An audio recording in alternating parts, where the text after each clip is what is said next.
buenos días a los radioescuchas que nos sintonizan en las frecuencias de Telemetro Radio, a quienes nos ven por streaming a través de Metcongo, en RPC Televisión en señal de televisión digital y a través de las plataformas de Telemetro Cuarto Poder en YouTube. Bienvenidos a la emisión de hoy, miércoles 25 de enero del año 2023. Se está pasando el año a toda velocidad.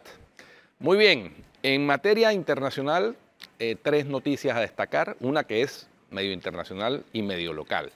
La primera, concluyó la cumbre de la CELAC, la séptima cumbre de la CELAC en Buenos Aires, con una declaración, la declaración de Buenos Aires, en donde, como es usual en estas cumbres, se llama a la concordia, a la integración, al llamado a eliminar los bloqueos, las listas discriminatorias, la inclusión unilateral de países en listas discriminatorias, y con la polémica que hubo por la presencia particularmente de Miguel Díaz-Canel, porque los otros dictadores latinoamericanos, Nicolás Maduro y Daniel Ortega, no hicieron acto de presencia.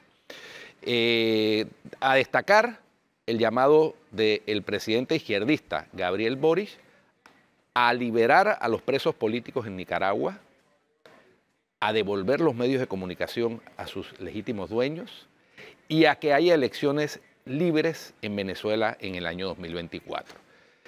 Boric ha sostenido, y ya esto es una constante en él, a pesar de ser izquierdista, que las violaciones de derechos humanos y los regímenes autoritarios del signo que sean, del signo ideológico que sean, no deben ser de buen recibo en Latinoamérica y el Caribe, así que ganchito para Gabriel Boric. Por otra parte, los presidentes que marcaron la pauta fueron también el presidente paraguayo, Mario Abdo, quien dijo que no podía ser América Latina indiferente a la diáspora venezolana de más de 7 millones de migrantes refugiados fuera de su país de origen. Y por otra parte, el presidente de Uruguay, Luis Lacalle Pou, quien también se refirió en duros términos a las restricciones a las libertades en los países con regímenes autoritarios en nuestro continente. Muy bien, la noticia que tiene que ver, en parte es internacional y en parte local, es la captura ayer en Panamá del novio de Valentina Tres Palacios. Valentina Tres Palacios es una DJ colombiana cuyo cuerpo fue encontrado en una maleta en una localidad cercana a Bogotá que se llama Fontibón. Pues muy bien, el novio, un norteamericano, John Paulus, cuando se supo de la desaparición, fue el último en verla con vida, y cuando se supo de la desaparición y luego aparición del cadáver, borró todas sus redes sociales y salió de Colombia, y fue detenido ayer en Panamá. Así que bien por las autoridades panameñas. Vamos a ver qué pasa con el señor, seguramente será solicitado en extradición por Colombia. Por último, el Papa Francisco, en una entrevista con la Associated Press, ha manifestado de manera contundente que la homosexualidad no es un delito. Y esto en referencia a las leyes que en muchos países todavía del mundo, en pleno siglo XXI, criminalizan la condición de ser homosexual. Dijo el Papa que esas leyes son injustas y que la Iglesia Católica debe trabajar para ponerle fin. También habló en esa entrevista de su salud y un poquito abordó el tema de su futuro como cabeza visible de la Iglesia Católica. Importantes declaraciones del Papa que van en el mismo sentido que ha expresado Jorge Bergoglio, Francisco, desde que llegó a el solio de San Pedro. Muy bien. En materia local, hay que destacar, ayer finalmente se presentaron en la Asamblea Nacional los ministros de Comercio y de Ambiente para responder un largo cuestionario que habían preparado los diputados de varias bancadas en relación al conflicto surgido con la empresa First Quantum, Minera Panamá, concesionaria de la explotación, extracción y exportación de recursos minerales, particularmente cobre, en el municipio de Donoso, en Colón. Los diputados fueron bastante incisivos, algunos con mucho respeto, otros con un poquito más de liberalidad y de, digámoslo así, de incluso hasta en determinado momento de sorna con varios de los ministros, pero en últimas la población panameña, a través de la transmisión que se hace por el canal de la Asamblea, tuvo la oportunidad de conocer de mano de los protagonistas, particularmente del ministro Alfaro, ministro de Comercio e Industria, cómo va el estado de la negociación. Me llamó la atención poderosamente que el ministro de Ambiente, al responder una pregunta del diputado Raúl Fernández, falló por 100 megawatts en la capacidad de la planta generadora termoeléctrica de carbón que hay al lado del puerto, ahí cerca de la población de Caimito, porque le preguntaron si sabía cuánto era la generación de esa planta y dijo 200 megawatts y realmente son 300. Eso está en la página web de la empresa First Quantum. Puede haber sido un lapsus del ministro, pero me llamó poderosamente la atención esa situación. En resumidas cuentas, lo que subyace es que todavía no hay un acuerdo en los términos del contrato, si bien acordaron las condiciones desde enero del año 2022, al tratar de plasmar eso en el contrato han surgido las discrepancias.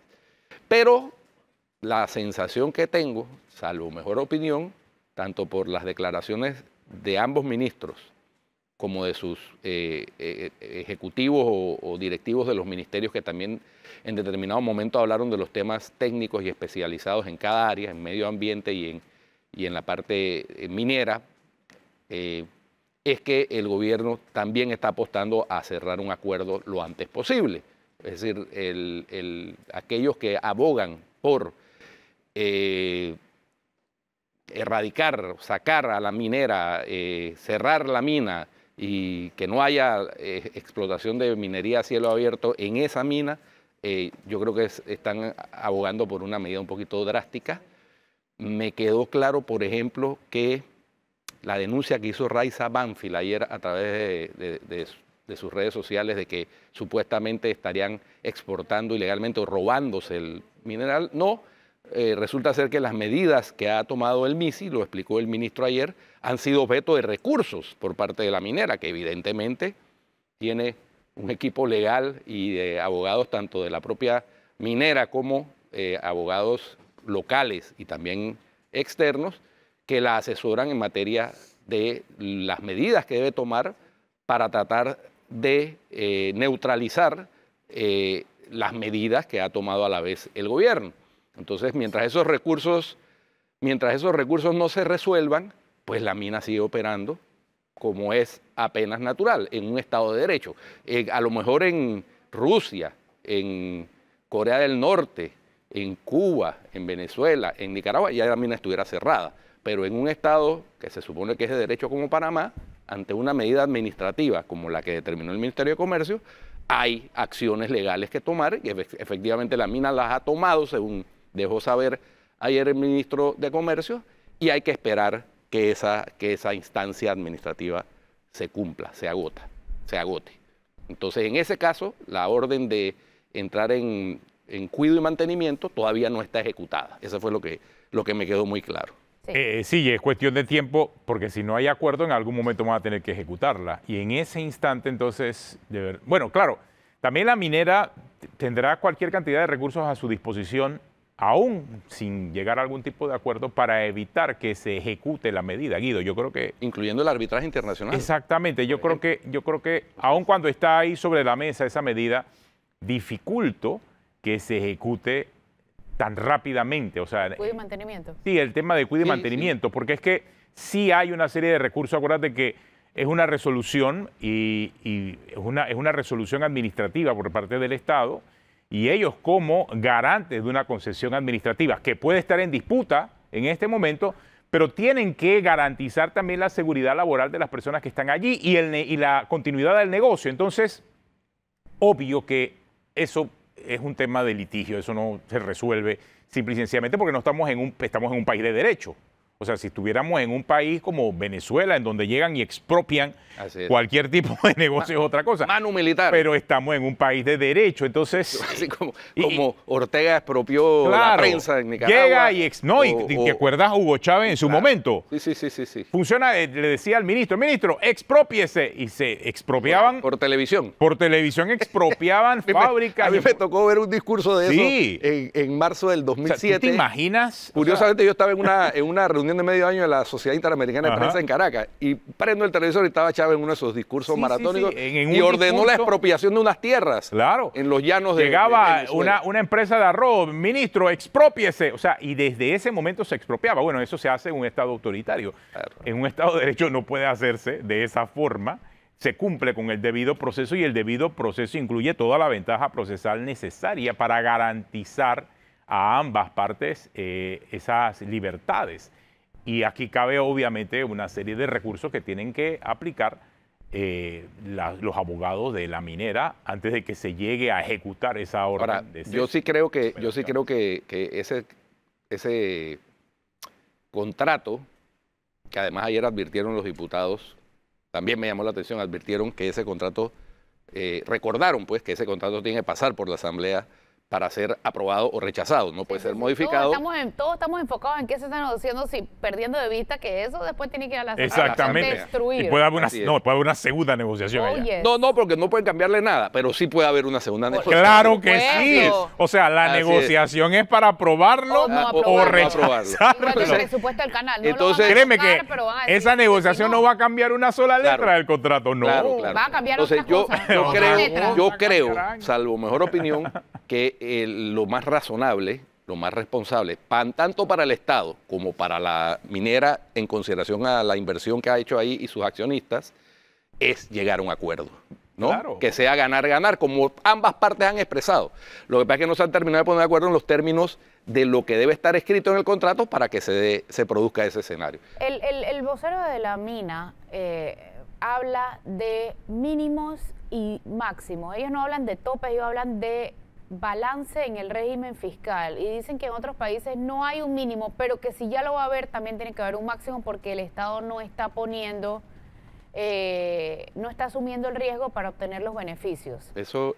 Pero los riesgos medioambientales claro, y el recurso exactamente, son del país. Por esa misma razón no puedes imponer un máximo. Esa filosofía. Por esa misma razón. Esa filosofía es difícil de digerir, sí. Flor, porque es que si tú eres socio para las malas, debe ser socio para las buenas también. O sea, si en las malas le rebajamos el tope mínimo y le aceptamos que haya unas seguridades, no puede ser que para las buenas, o sea, somos socios para las malas, es decir, cuando el precio del cobre baja, ahí somos socios, entonces tenemos que sacrificar el monto mínimo establecido, pero cuando el precio del cobre se dispara, entonces no somos socios y tenemos que llegar nada más hasta un tope. Eso es muy difícil de digerir. Exactamente. ¿Y qué socio aceptaría esas condiciones? Nadie. No, porque lo que ellos dicen es que en otros países no hay mínimo. Y menos cuando el sí está bien, pero tampoco hay máximo. Y menos cuando el socio es el dueño del recurso. Ellos lo que están diciendo es, como en otros países no hay mínimo, tampoco hay máximo, acá tampoco debe haber mínimo ni máximo, pero ya que va a haber mínimo, tiene que haber máximo. Sí, no, pero en otros países la realidad son el 45%. Exactamente, las realidades son distintas. Lo que hay que lograr es un balance que sea ganar además, para ambas partes. Los que hablaron inicialmente del mínimo fueron los de la minera, así que... De hecho, yo creo que deberían también un poquito agradecer que... por todo este tiempo ganaron sin tener que dar. O sea, ahora, es más, creo que ellos gozan... Si van a tener que ahorrar para la época de las vacas flacas, ya la no, época de las vacas gordas pasó. Pues. Cualquier resultado de esta negociación, creo que ellos comienzan a pagarla con el 2025, porque ellos tienen inclusive un crédito fiscal a su favor. Sí, entonces, 2026. Sí, hasta el 2026. Hasta el 2025. O sea que todavía tienen como 3 años más de gracia dentro del proceso antes de comenzar realmente a pagar los mínimos. El mínimo, pues. O sea, en medio de todo, pues. Y Flor, y el argumento ese de que es que para la época de las vacas flacas hay que hacer una provisión, que sí, de acuerdo, de utilidad, pues. Pero es que la provisión debe hacerse proporcionalmente a la participación. Si el Estado participa entre un 12 y 16% de las regalías, claro, y ellos participan entre un 88 y un 84, pues hagamos que la proporción así es que la provisión sea proporcional también. Claro. Es lo que me parece que sería justo y razonable. Sí. Bueno, listo. Definitivamente. definitivo. Bueno, oye... hoy llegan los hijos del expresidente hoy llegan Ricardo los Martinez. hijos. ¿Cuánto tiempo tienes sin verlos? A ver, desde el ¿cuándo estuvo 15. él? No, ¿cuándo él estuvo detenido en Estados Unidos? Desde esa época. Desde que estuvo detenido en Estados Unidos por 15, fines de 15. extradición. Sí. 6, 7 años sin ver a los hijos. Porque Oye, en el 17, no, locura. él estuvo entre el 17 y el 18 detenido. Y ahí sí había Pero una es que él concurrencia. salió- bueno, en esa época sí. sí estaban los hijos en Sí, Estados sí, sí, Unidos sí. Y lo visitaban de manera regular porque era el juicio del señor Martinelli. Ahí había una relación. Desde esa época no los ve. Dicen que él va a ir a recibirlo al aeropuerto esta noche. Hay un proceso que se cumple y vienen con los alguaciles de Estados Unidos en un avión comercial. A eso de las 8 de la noche deben estar aterrizando en Panamá. Y se les entrega a la autoridad de migración en ese momento, quien se cumple con los trámites. Obviamente no van a ser presentados a esa hora ante el juez, porque los juzgados están cerrados. No creo que haya la disponibilidad, pero eso no implica que ellos tienen que esperar en la cárcel hasta que se presenten ante el juez. No, ellos van para su casa, es más, van a tener país por cárcel. Eso también demuestra el Estado de Derecho en que nos encontramos, Sí, Guido, ¿no? O sea, totalmente.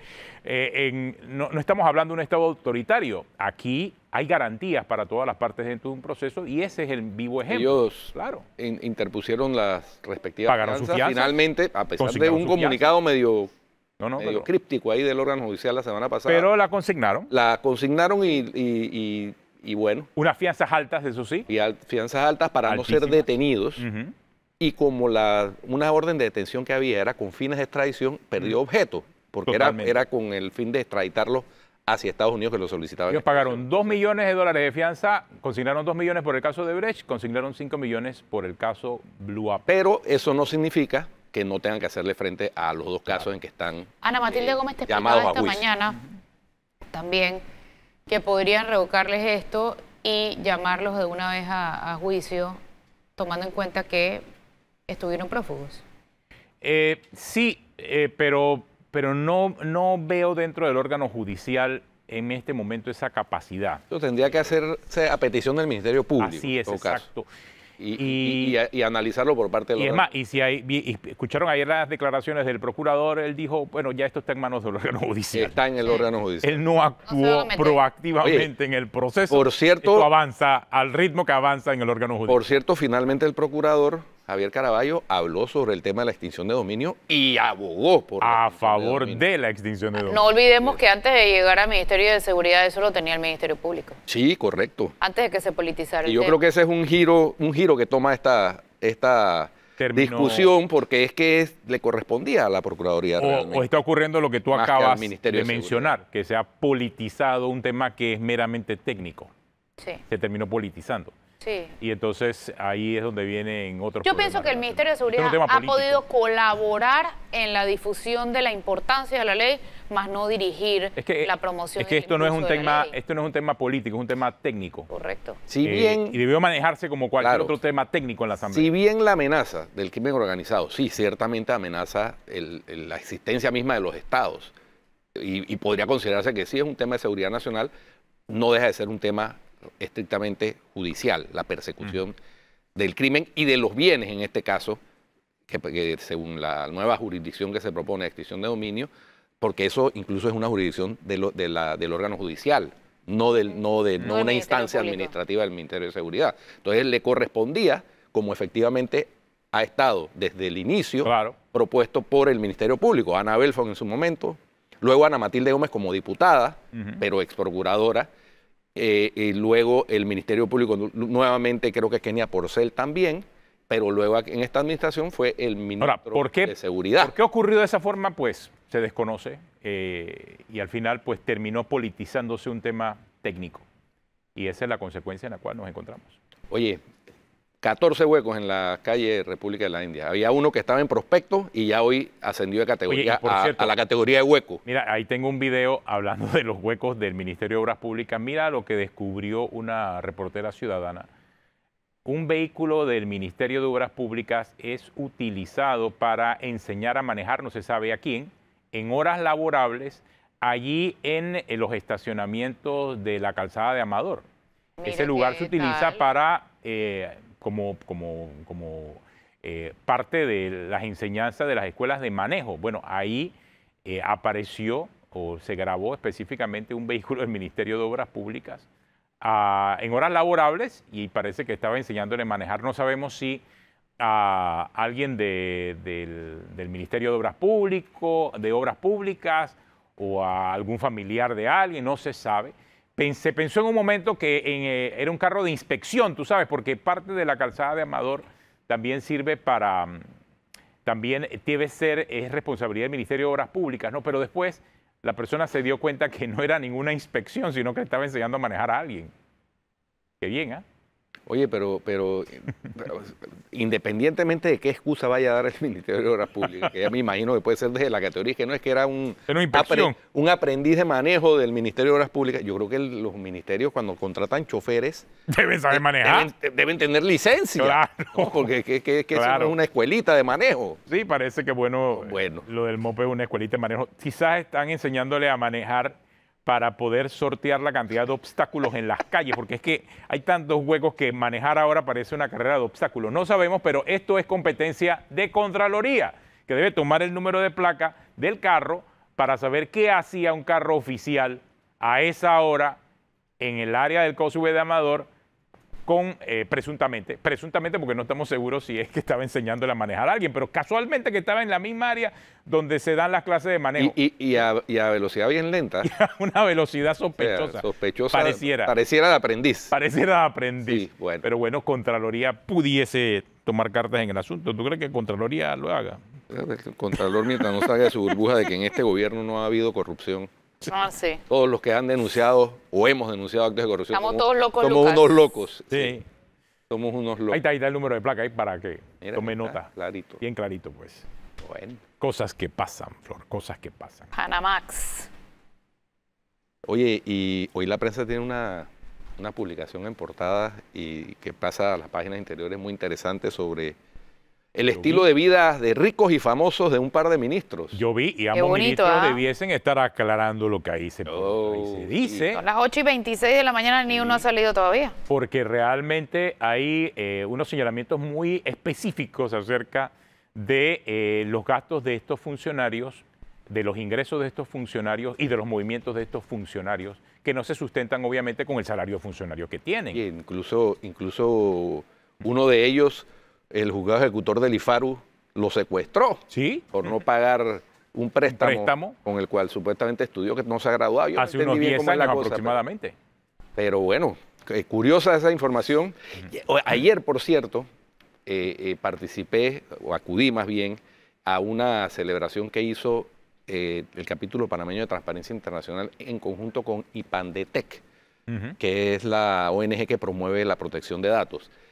Y era en conmemoración de los 21 años de la Ley de Transparencia y para hacer ver que no hay ningún conflicto entre las dos legislaciones, porque hay gente que piensa que la protección de datos riñe con la transparencia en la gestión pública y la Ley de Transparencia, y quedó demostrado que no es así. No hay. Lo que pasa es que hay quienes están utilizando como excusa para opacidad en informes en información de interés público normas de la Ley de Protección de Datos, de la Ley 81. Y ayer quedó demostrado que no es así. Es que la protección de datos no excluye para nada a los temas de interés público, es decir, las relaciones que pueda tener un funcionario del Estado. Así es. Ya sea ministro, ya sea director de cualquier funcionario con mando y jurisdicción. Es hasta un principio básico sobre libertad de expresión, claro, contenido en el principio número 10 de la Mira, Declaración de Principios Básicos del año 2000, que las leyes de privacidad no deben inhibir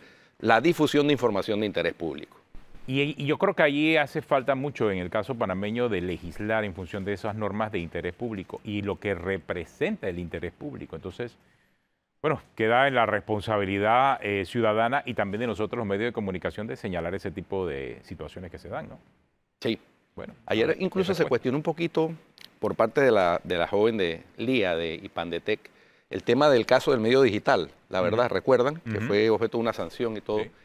Y yo me preguntaba, yo estaba al lado de Leonardo Greenspan, el periodista de la prensa, y yo pensaba para mis adentros, porque ella decía, ¿cuál es el interés público? Y yo pensaba, el interés superior del menor, porque de lo que se trataba era de una reclamación de pensión alimenticia. Así es. En ese caso.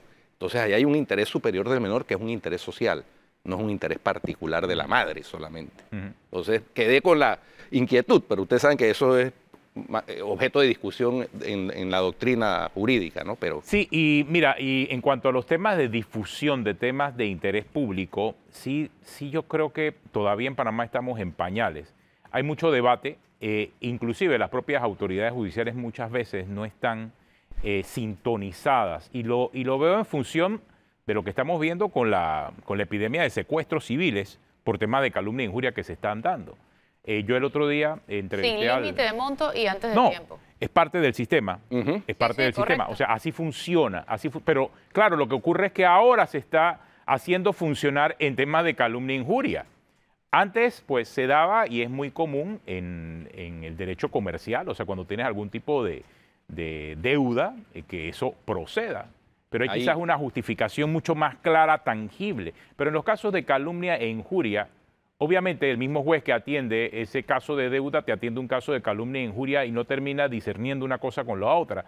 Lo que al parecer ahora se va a incluir en estas reformas al Código Procesal Civil, según me dijo el magistrado Olmedo Arrocha, es tratar de encontrar esos elementos probatorios y darle esas dudas razonables a los jueces que toman ese tipo de decisiones, porque hoy en día la toman a la ciega. es que están obligados. Están obligados, además. No hay ni siquiera que demostrar apariencia de buen derecho. Claro, porque la razón es un tema de litigio. Así es. O sea, no, pero es que está así. Muchas veces es un tema comercial. Como bien la mayor parte tú indicas, de las veces, ¿no? así está el sistema. Sí, así está el y por eso en ese nuevo Código de Procedimiento Civil debe haberse abordado el tema. Aparte de eso, el diputado Gabriel Silva tiene un anteproyecto, un borrador de anteproyecto muy interesante, que sería una especie de legislación anti-SLAPP.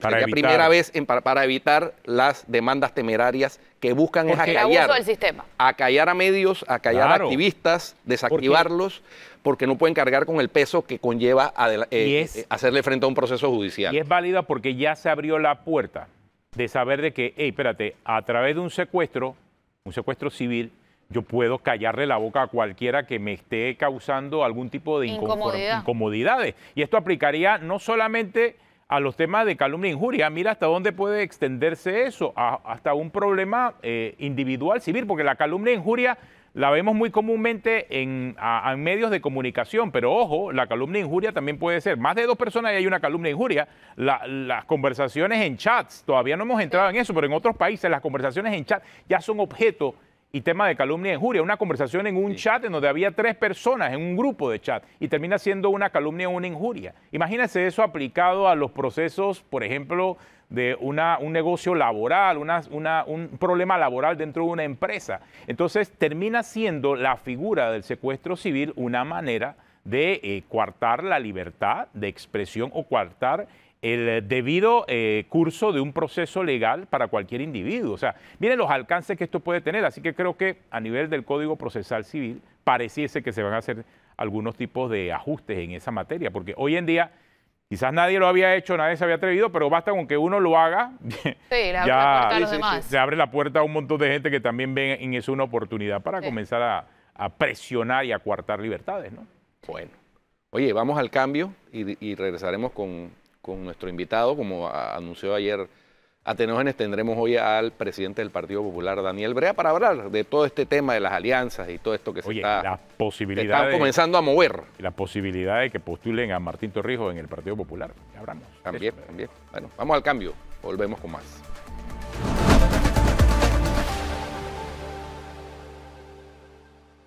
Continuamos aquí en Cuarto Poder. Nos acompaña el presidente del Partido Popular, Daniel Brea, esta mañana. Y hay muchas preguntas para Daniel Brea, sobre todo porque el Partido Popular parece que se está activando en una gran alianza opositora. Ayer lo dijo el presidente del Partido Panameñista, José Isabel Blandón.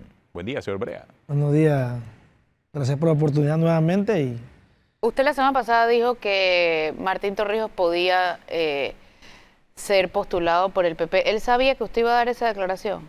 Mire, se está conversando con todos los presidentes de los partidos políticos, se ha conversado con otros expresidentes o presidentes del pasado, y todo es una gama de conversación. O sea, usted lo tiró así como así. Es que me preguntaron y salió el nombre del presidente, Y bueno, No, se entendió. el punto de Flores, si el señor Martín Torrijos sabía que usted lo iba a mencionar. Esa era la pregunta. Que no hay que pedirle permiso a él para yo hablar de esas cosas. Ah, ok. Sí, estamos conversando y porque no es un misterio y tampoco es un delito. Pero usted me dijo en el noticiero hace un rato que también había conversado con Ricardo Martinelli. Se ha Pero usted no conversado. dijo en la entrevista que Ricardo Martinelli podía ser candidatizado por Partido Popular. Usted lo que dijo en esa entrevista con Félix Chávez fue que Martín Torrijos podía ser postulado por el posible, Partido todo Popular. Son dos cosas Es diferentes. posible que pueda ser candidato, depende de si las bases del Partido Popular se deciden por él. Porque Y hay si que- él se decide por el PP también, ¿no? Claro que tiene que tener hay que tener. Y él le tiene dijo que estaba dispuesto a postularse por el PP. Estábamos hablando sobre el panorama político de Panamá. No, pero le pregunto, ¿él sabe, él está dispuesto a postularse por el PP? Eso, en las conversaciones De que ha eso habido. no se ha hablado de lo que ocurre en el gobierno, de lo que ocurre en la población, de lo que cómo está Panamá, qué proyecciones se pueden hacer y entonces buscar un candidato que el partido pueda decir, hey, qué buen candidato es. Pero con él sencillamente, ¿tú quieres ser presidente? Eso no se ha hablado todavía. Ah, como usted lo dijo, Sí, No. porque que no son- entendí. Bueno, pero todo Porque está Es que en la una cosa es gama. conversar y otra cosa es que llevar una podría- candidatura Pero bajo el brazo, podría, ¿ah? podría sí, Ah, no. podría ser. Puede ser pero que podría todavía ser falta, que- todavía Podría falta, ser. todavía Podría faltan ser que varios yo meses. sea postulada también, pues. Por ahí También. hay varios, Pero es que hay si varios meses conjugamos- todavía. En política nunca hay sorpresa. No, No, sí, o sea, sí. lo que digo es que uno no dice Pero es esas que cosas si sin haberlas conversado si y sin que la conjugamos persona el esté No dispuesta. ha hecho ningún pecado. No, pero es que si conjugamos él podría, él también se reunió con el señor Ricardo Martinelli, por eso entonces Martinelli También yo he podría dicho- también ser candidato yo he presidencial dicho por el que PP. Con el presidente Martinelli nos hemos reunido también, nos hemos reunido con todos los ¿A presidentes petición de partidos. quién? ¿De ustedes o de él? Es mutuo, es mutuo. ¿Quién llama a quién? Cualquiera llama a quien, ahí están, llaman al secretario general, llaman a un asistente y por lo general, los partidos grandes les gusta que los partidos pequeños estén al lado de él porque somos un medio también de que ellos lleguen al poder. ¿Y ustedes sienten que es sumar al partido, sentarse con todo el mundo, incluyendo a las personas con las que no comparten los valores? Nosotros tenemos que escuchar a todos, no podemos cerrarle puerta a nadie y el partido se enfocará en la mejor decisión y verá las bases a quien van a postular. Pero uno no puede cerrarle, aunque usted dice eso, uno no puede cerrar puertas en los partidos, no se puede cerrar puertas. Oiga, Daniel, ¿cómo va la situación esa de disputa un poquito salida de tono entre usted y el secretario general, que lo acusaron a usted, incluso lo expulsaron del partido, usted tuvo que recurrir al Tribunal Electoral para retomar el cargo? ¿Eso cómo No. va? ¿Ya limaron aspereza o siguen ahí? Sí, cómo no, hemos limado aspereza, estamos trabajando juntos, porque si no trabajamos juntos, no vamos a llegar a Puerto Seguro y ¿Cuál es Puerto Seguro, el gobierno? Puerto Seguro que sí, tenga un buen amigo. candidato al partido y que el partido pueda subsistir. Eso es Puerto Seguro. Y que podamos transmitir que el Partido Popular siempre adelante. tratando Para de llegar progresar. al gobierno, ¿ustedes están dispuestos a aliarse hasta con Ricardo Martinelli? Todo es posible, no hay que cerrar puertas. Eso no lo elijo yo, eso lo dicen las bases del partido. En un Congreso Nacional, que puede ser en agosto, en julio, puede ser. Eso lo ¿Dónde quedan los valores de los partidos cuando usted me dice que se pueden sentar con Raimundo y todo el mundo? Es que usted, O sea, uno no se sienta con las personas con que comparte ideología y valores. uno puede sentarse. La Madre Teresa de Calcuta, en su momento, se sentó con Hussein, con Fidel Castro, con líderes que no vemos a nivel mundial. Bueno, el Papa también, todo el mundo tiene, y nosotros tenemos derecho también de poder escucharlo. Algo se puede aprender, algo se puede aprender. Y tampoco yo no soy la justicia para señalar si la persona es culpable o no es culpable. Y no hay juzgado por ahora, no sé. Wow. Ahora, según el último informe del Tribunal Electoral, el Partido Popular tiene 17.599 inscritos Y ha ido perdiendo. y bajando. ¿Qué van a hacer para poder recuperar gente en el Partido Popular? Yo decía aquí el otro día cuando se hablaba de este asunto de Martín Torrijos, que el Partido Popular va a menos, o sea, no va a más, no crece, está estancado. ¿Qué se está haciendo en el Partido Popular? El Partido Popular no ha estado estancado nunca. La tendencia de los partidos a nivel mundial es no tener una gran membresía. También el Partido Popular tiene la dicha. Ok, pero tener 17.000 miembros en un país donde hay partidos que tienen 700.000 miembros. Pero no mira es el problema que tienen ellos. Y el Partido Popular... ustedes también tienen problemas. Ojo. El Partido Popular se ha caracterizado... El PRD tiene 731.000 miembros. El Partido Popular se ha caracterizado por quintuplicar su membresía siempre. En el 2014 obtuvimos 161.000 votos. ¿Y en el 2019? Tuvimos 40.000 votos. Por eso, la mitad de lo Sí, que... lo que o pasa sea, no es que piense usted que fue hubo una mala caída. fue una mala decisión apoyar al candidato de ese entonces. Pero el Partido Popular tiene una membresía ideológica. ¿Ustedes van a tener primaria? Congreso Nacional, los menos de 100.000 partidos. Los partidos ¿Y tienen usted menos de quiere 100.000 correr a un cargo de elección popular en el 2024? El que no aspira, expira. Como dijo alguien por ahí, como todo político, tenemos ¿Y que... usted qué quiere aspirar? Hay tantas cosas. Ahí está presidente, está diputado, está ¿Qué quiere alcalde. usted?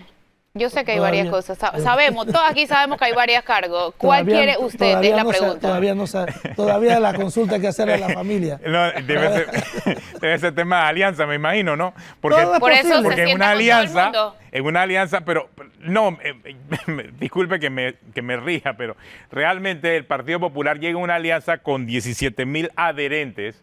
Digo, son 17.000. Que no todos se representan en votos. No, está bien, pero y puede ser que puedan triplicar o cuatriplicar esa cantidad, pero si la cuatriplica son 40.000 votos.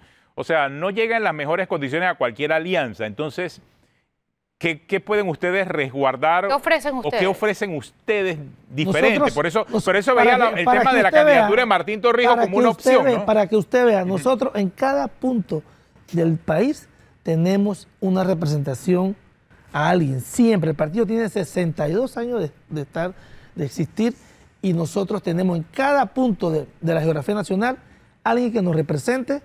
Hay más de 5, siempre tenemos en todas las provincias y en las comarcas tenemos directivas. ¿Y qué están haciendo para atraer a los miembros destacados del PP que por la dirigencia fallida se han salido? No es la dirigencia fallida. Eso es, cada quien determina qué agrupación va a elegir o de repente ya no encuentra Muchas nada. personas del PP se han ido por Pero la no ahora. dirigencia. No. Eso viene toda la vida. Claro, pasado. mi Eso pregunta no ahora es, ¿qué están haciendo para atraerlos nuevamente o no se está haciendo nada? se están haciendo reuniones y estamos conversando también con la... Hay una secretaría que es la Junta Consultiva, que son la gente que han ocupado puestos importantes internos y externos, en la cual ellos están allí, se hacen las consultas, hay varias personas de redes. Pero no nos ha dicho cuál es el problema, o sea, ¿qué está pasando en el PP que está provocando que la gente no se quiera inscribir y que estén perdiendo gente? Sí, estamos inscribiendo, pero esto es como una ruleta. Pero a lo que usted se refiere, todos los partidos pierden. Pero ustedes están perdiendo más. Nosotros tenemos, O sea, la cifra es clara. nosotros tenemos la cualidad que nunca hemos tenido más de 40.000, 35.000 adherentes. Ha bajado, ha subido, pero siempre tenemos gente muy pensante que aporta al país. Y entonces tenemos que seguir en esa línea. Tenemos ideología, las personas son muy apegadas al partido. Entonces Ahora, no hay nada que mejorar. Como no, ¿Qué hay que siempre mejorar? Hay que mejorar.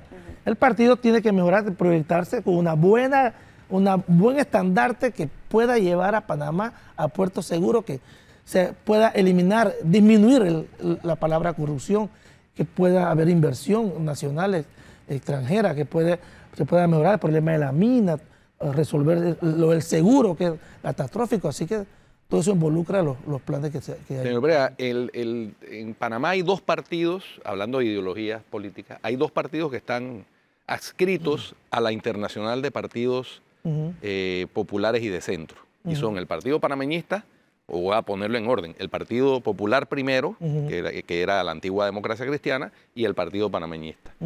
La lógica me indica a mí que esa es una alianza natural. No necesariamente. No necesariamente. O sea, la ideología no es tan importante entonces. No es importante del todo. Si te sientas con todo el mundo es que tu ideología no es tu norte, ¿no? No, O sea, no comparto su opinión, pero se respeta, pero no somos aliados, no sabemos qué pasará, pero cada quien anda por su rumbo. Aquí no hay... Sí, pero digo, por supuesto, que cada uno determina cuál es su rumbo y con quién va, pero lo natural sería que si comparten esa ideología de partidos populares y de centro estuvieran en la misma. No es necesario, alianza. usted tiene 5 hermanos y cada hermano coge por su lado, así que no tiene que compartir el mismo techo o el mismo trabajo, así que eso es. Pero eso el es Partido normal. Popular a lo largo de la historia se ha caracterizado por tener una ideología y unos principios que lo definieron en la lucha contra la dictadura y después en la época democrática de este país que sobrevino a la dictadura. O sea, el Partido Popular es un partido histórico y es histórico por una razón, porque lo ha caracterizado esa ideología a lo largo del tiempo, pero parece que esa es la razón por la cual está pasando un problema el Partido Popular. Esa es su percepción, pero el Partido Popular sigue adelante, sigue fortalecido. Tiene una poca membresía, pero una membresía fuerte, ideológica, y que estamos buscando la mejor opción para el 24. Es que el objetivo es ganar, de todos los partidos el objetivo solamente es que, ganar. Todos los partidos políticos quieren ganar, pero hay que saber a quién se va a poner. No sé si me... Sí, no, los partidos políticos se constituyen para tratar de gobernar, llegar al poder para y gobernar. gobernar, eso no hay duda. No hay ningún partido que quiera perder. No, obviamente que no. Entonces, pero siento cero principios. No, en aras de... Te lo digo sí, con todo respeto. Exacto, llegar al poder no es por el no se puede poder en sentarse sí con el mismo. diablo. Y no estoy diciendo Pero quién es el diablo. Pero eso no es malo. Eso no es malo, hay que escuchar. Usted puede aprender de la... ¿Y usted qué ha aprendido de la gente que se ha reunido? ¿Usted qué ha aprendido, por ejemplo? Hay personas que tú no conoces y al conversar con ellos lo empiezas a conocer e incluso empiezas a pensar diferente porque no los conocías, nada más tenían una percepción de pantalla. Entonces hay que... ¿Y cuál sería su opinión de una alianza con Ricardo Martinelli y el PP, por ejemplo? En la reunión que nosotros tuvimos, yo no pude estar por un asunto familiar, pero las personas decidirán, el Congreso Nacional decidirá, él tendrá que en un momento dado... Para esas reuniones las bases o el directorio autoriza el comité político para las reuniones. El comité político autoriza, el presidente tiene la facultad también que... O sea, que no son reuniones que, por lo que usted está expresando, son reuniones que dentro de su partido se sabe, su directorio la sabe, oficial. Y todo el mundo está de acuerdo en que haya reuniones. Esa reunión fue oficial porque lo único que no estuvo fui yo por asuntos que de repente familiares. Sí, pero la pregunta la vuelvo a repetir. Ya sé que lo decidirán otros, pero ¿qué opinaría usted de una alianza entre el PP y Ricardo Martinelli? Eso no lo decido yo. Ya sé que no lo decide usted, pero usted es el presidente. ¿Cuál sería su opinión? La opinión es que puede ser también. Uno no sabe, eso depende de lo que dicen las bases. Claro. Eso depende de lo que dicen las bases. Pero ¿cuál es el problema? No sé. Es que ayer yo le hice esa misma pregunta al señor Blandón y él sí fue enfático en decir, ¿sabe qué? Una alianza con Ricardo Martinelli no procede. Claro, no digo lo mismo cuando le pregunté a la del PRD, pero la de Ricardo Martinelli no procede. Fue más allá. Blandón dijo que sería un desastre para Panamá que Martinelli llegara a la presidencia. Pero yo no le veo ni una posición así. Claro, eso sí, eso lo dijo con Ricardo Martinelli. Con la del PRD, mire que cuando se le preguntó eso, no dijo eso. Ellos fueron aliados y ellos tuvieron muchas diferencias. Y ellos sabrán qué fue lo que pasó entre ellos. Pero no, y en el caso de Lombana, también tú le preguntas a Alianza. Es que yo no veo que no hay partidos aquí pensando en el país. Ustedes solo están pensando aquí en aliarse. ¿Y qué es lo bueno para el país? No sé, porque lo van a decir las bases. No, lo bueno para el país, lo bueno para el país es que una persona honesta, transparente, con capacidad, voluntad, que pueda traer inversiones, que pueda tratar de mejorar las cosas que este gobierno actual no ha mejorado. ¿Y con todos los que usted se ha sentado piensa que pueden lograr eso? Se puede lograr. Nosotros incluso en los gobiernos que hemos estado, hemos aportado muchas cosas. Claro que por ser un partido pequeño, siempre los gobernantes tienen sus propias ideas y los aportes de uno. Ahora, a veces no. Usted acaba de dibujar un perfil de un posible candidato, una persona honesta, transparente, con capacidad. ¿Reúne a Ricardo Martinelli en su concepto de ese perfil? Él es un empresario exitoso. No, pero honesto. Yo sé, yo no puedo. Transparente. Yo no los lo hijos puedo de él juzgar. van a regresar esta noche. Confesaron que en una corte de Nueva York que lavaron $28 millones por instrucciones de su padre. O sea, eso es un hecho público y notorio. O sea, ya ahí de salida me parece que no cumple con el perfil que usted está dibujando. Entonces, si ese perfil que usted está diciendo, el partido no lo quiere, que lo dijo. el partido no lo quiere, las bases no lo quieren, entonces no vamos con él. Por eso yo digo que aquí no le interesa a nadie el país. Aquí todo el mundo está pensando con quién se une para llegar. Si las bases del partido dicen todo lo que usted están hablando, Dice, entonces, no, vamos Ahora, con una cara nueva. Bueno, nos habló de Martinelli, nos habló de Martín Torrijos y con el gobierno, con el PRD, también han conversado. No. Con ellos sí no han conversado. No. Ni con Benicio Robinson, ningún dirigente del PRD. Al menos yo, no. Reunión oficial, no hay. En eso sí fue tajante y claro. de izquierda, tampoco. Con No. Maribel Gordón o No. lo que era el prospecto del FAT que no fue, tampoco. No. con ellos no. Entonces no es con todo el mundo. Por eso, Bueno, pero- ve que no es con todo el mundo que se están reuniendo. Aquí, o sea, usted ha sido muy claro, usted ha sido tajante a decir, no, con Benicio Robinson del PRD, no, pero sí con No he Ricardo conversado Martinelli, con ellos. sí ¿Y con con José Martín Muñoz? Torrijos, ¿Ah? ¿Y con José Muñoz? Sí, cómo no. con Muñoz también, No, alianza. Muñoz estuvo en el cumpleaños De Toto. de Toto Álvarez el Hemos sábado. tomado varios cafés con él. Es una persona muy sabia. Sabe mucho. Sabe mucho. No, sí, sabe. Supo cómo manejar 19 millones de dólares. Exacto, y sin rendir cuentas. Y lo supo hacer sin rendir Claro. cuentas, imagínate. Así es. Y tiene un partido político con más adherentes que el PP, por cierto. Pero Correcto. nosotros tenemos en cada punto del país una ficha. Tiene representación, es una estructura. Una estructura. ficha. Una persona, un compañero que está dentro de nuestra organización. Es que eso no es lo mismo que ficha. Bueno, que depende de usted cómo lo quiera tomar. Daniel, ¿cuántos representantes de corregimiento tiene el Partido Popular? El Partido Popular actualmente tiene 5 representantes de corregimiento 5 representantes. y una alcaldesa. Sí, porque ¿Alcaldías? Ninguna. la alcaldía de Besico. Ok. Ujú. Obviamente que estarían en la mesa para cualquier tipo de alianza política, ¿no? Me imagino. No cualquiera, pero una buena alianza. Ok. Depende de lo que la base diga, depende si las proyecciones esas que va a llevar el estandarte tenga las características que ya les comenté. Pero lo ideal para nosotros es que una persona sea candidato que lleve el estandarte, que sea una candidatura propia del partido. Ese es lo ideal. Pero las bases decidirán en su momento qué es lo que vamos a hacer. ¿Con Lombana se han reunido? No, mira, Tampoco. no. Lo ideal, realmente ideal, Porque con Lombana hay varios ex miembros del es PDC y correcto. PP, sí. apoyándolo. Y ayer me llamó inscritos ayer me llamó un candidato a alcalde ex de Otro Camino que quiere conversar con nosotros, así que también eso se da. Igual, ¿no? Lo ideal realmente es que alguien piense en el país, pero nos tenemos que ir a un cambio. Y ya Así regresamos. que ya volvemos.